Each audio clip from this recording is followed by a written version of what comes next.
ये काम टेढ़े करेगा, ये श्रृंगार टेढ़ा करेगा, ये मुकुट टेढ़ा रखेगा, ये बंसी टेढ़ी रखेगा, ये खड़ा टेढ़ा होगा।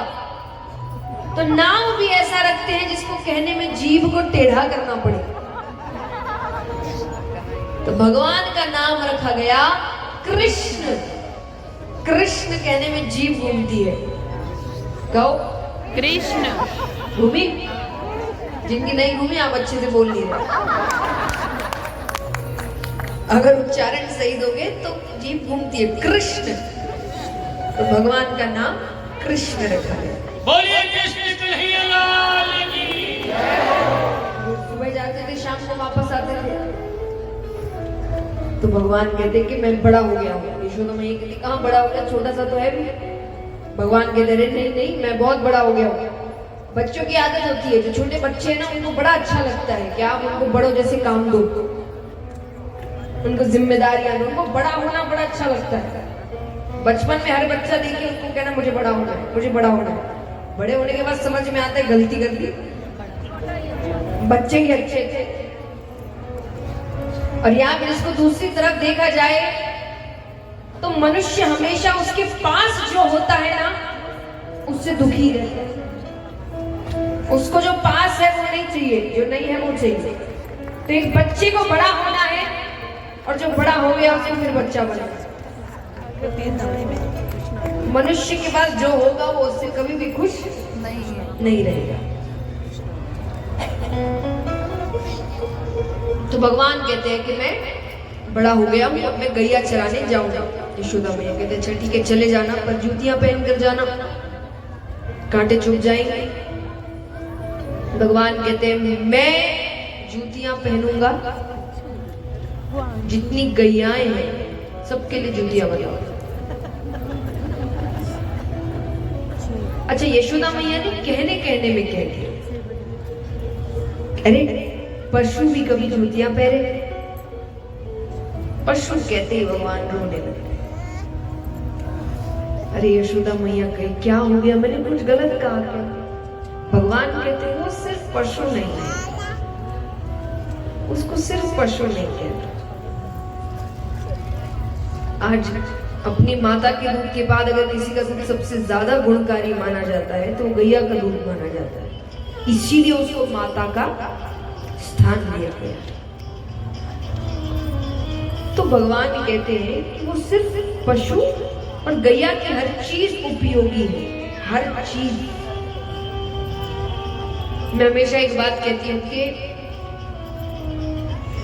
हमारे देश के लोगों की एक आदत है, उसको अपनी ही चीजों पर तब तक विश्वास नहीं होता जब तक विदेश ठप्पा ना लगा। उसकी अच्छी चीजें हैं वो भरोसा नहीं करेगा। जिस दिन बाहर वाले उसका इस्तेमाल करने लग जाएंगे तब उसको लगता है कि नहीं अब सही है। जैसे मैं आपको इसका एक उदाहरण देती हूँ, ये जाकर आप, मुझे देश का नाम नहीं पता अभी, पर आप सर्च करिए क्योंकि आजकल फोन इंटरनेट तो सबके पास है, दिन भर उसी में लगे रहते हैं। तो जाकर आप सर्च कर लेना। कुछ ही समय पहले एक देश ने कहा गया कि बहुत समय तक रिसर्च करके हमने सबसे इको फ्रेंडली प्लेट्स बनाई है, पत्तल बनाए हैं, ठीक है। तो हमने सबसे इको फ्रेंडली प्लेट्स बनाई है और बहुत लोगों ने, मतलब भारत के ही सबने बड़ी प्रशंसा की, अरे इतना अच्छा काम है, अरे क्या बात है, अरे ये है वो है। आपके यहाँ कब से पत्तल में प्रसाद दिए जा रहे हैं? आप साउथ साइड जाइए, वहां अधिकतर जगह आपको भोजन पत्तलों पर ही मिलता है। मिलता है कि नहीं? वो दिखा नहीं आपको इतने साल से। लेकिन हमको हमारी चीज पर तब तक भरोसा नहीं होता जब तक विदेश उस पर काम, तब तक हम अपनी चीजों पर हंसेंगे। लेकिन आप भूल जाते खजाना आपके ही पास है। याद रखिए सबसे पहले शिक्षा भारत में थी, सबसे पहले शिक्षा कहाँ थी? भारत में। 7.5 लाख गुरुकुल थे आपके, कितने? और वहां सब कुछ पढ़ाया जाता था। तो सब कुछ आपके पास था, आपने उसको खत्म कर दिया, आप उस पर ध्यान नहीं देते। और विदेश पूरा ध्यान देता है, वो जो भी अच्छी चीज मिलेगी उस पर काम करता है, हम ही नहीं करते, हम अपनी चीजों पर हंस रहे हैं। इसीलिए गौ माता के लिए भी उसकी हर चीज उपयोगी है, उसकी कितनी चीजों पर बाहर एक्सपेरिमेंट चल रहे हैं कि बीमारियां ठीक हो सकती है। यहाँ तक के ये भी आप जाके रिसर्च करिएगा, विदेश में एक स्थान है, वहां पर एक सेंटर खुला है जहां पर पैसे देकर, अच्छे खासे रुपए देकर आधी घंटे गैया के साथ समय बिताने मिलता है, उससे डिप्रेशन दूर हो रहा है। ये आप सर्च करिए जाकर।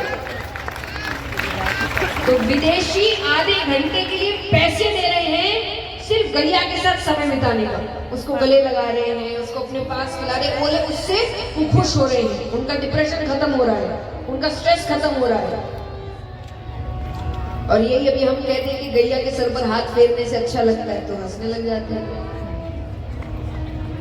तो याद रखिए, अभी भी कह रही हूँ, भविष्य में बाद में समझ आएगा, लेकिन चीज आपके ही पास है, खजाना आपके ही पास है, आप अपने खजाने की इज्जत नहीं करेंगे। तो भगवान ने कहा गैया को पशु मत कह, वो सिर्फ पशु नहीं है। मैया ने कहा अच्छा ठीक है, नहीं कहूंगी, और तू भी जूतियां मत पहन के जा, क्योंकि साधारण सी बात है, जो दान में 2 लाख गाय दे रहे हैं, खुद के पास कितनी होगी, इतनी जूतियां बनाना संभव है। उन्होंने कहा तू भी बिना जूतियों के जा। भगवान गैया चराने जा रहे हैं, पहले बार पूरे दिन गैया चराते हैं, शाम को घर वापस लौट रहे। पहला दिन है, इतना काम किया, भूख जोर के लग रही है, तो अब भगवान भी घर जा रहे हैं, तो कितनी गोपियां भी उस वक्त दूध दही माखन इत्यादि बेचने जाती थी। अब देखिए, अगर असली सनातन धर्म को आप उठाते हैं, गोपियां दूध दही माखन बेचने जा रही, इसका मतलब क्या है बताओ?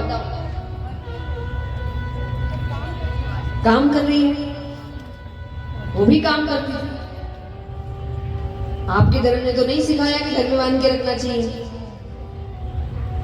बाद में आपके कुछ लोग आते हैं जो चीजों को खराब कर देते हैं, ये कहकर कि ये संस्कृति है, वरना फिर गोपियां क्यों जा रही है काम करने? वो तो हर मथुरा, वृंदावन, बरसाना हर जगह जाती थी दूध दही माखन बेचने, तो भी काम कर रही है, वो भी धन लेकर आ रही है, वो भी सहयोग कर रही है।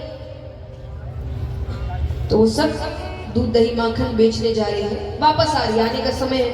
अब रोजाना जरूरी तो नहीं कि हर हांडी बिक जाए, तो कुछ हांडियां बच गई और भगवान को लग रही है भूख। तो भगवान कहते अरे गोपी, 1-2 हांडी है बहु दे जा।